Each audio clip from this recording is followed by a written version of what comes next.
જય માતાજી મિત્રો, સ્વાગત છે તમારું આપણી ચેનલ સોરઠી ડાયરોમાં। આજે આપણે વાત કરીશું સુપ્રસિદ્ધ શિવકથાના વક્તા એવા પૂજ્ય ગિરિબાપુના જીવન વિશે।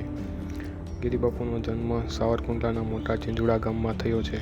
તેમનું પૂરું નામ ગિરિબાપુ કાશીરામ ગોસ્વામી છે, જેમને બધા અત્યારે ગિરિબાપુ તરીકે ઓળખે છે। પરિવારની આર્થિક સ્થિતિ સારી ન હોવાથી તેમણે શિક્ષણનો અભ્યાસ મહુવાના કણસર ગામમાં પોતાના મામાના ઘરે રહીને કર્યો।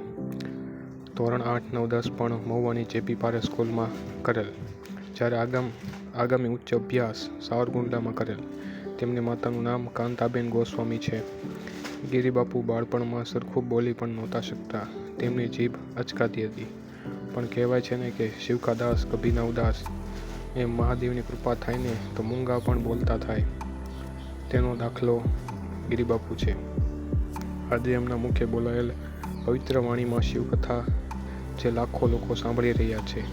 ગિરિબાપુએ પહેલી શિવકથા ભાવનગરમાં કરેલ। બાપુની આગવી શૈલીમાં બોલાયેલ શિવકથા સાંભળવા લાખો લોકો આજે આવે છે અને શિવકથાનું રસપાન કરે છે, સાથે સાથે પુણ્યનું ભાથું પણ બાંધે છે।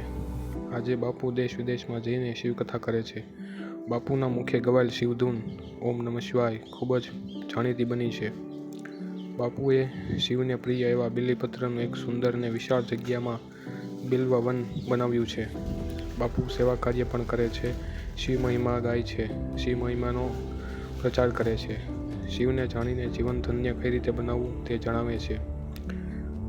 બાપુની આવક વિશે કોઈ ચોક્કસ માહિતી મળી નથી, પણ ગિરિબાપુએ શિવકથાને જે આજે દેશ વિદેશના ખૂણે ખૂણે પહોંચાડી છે તે ખૂબ જ સારું કાર્ય છે અને આગળ પણ સારા કાર્ય કરતા રહ્યા છે।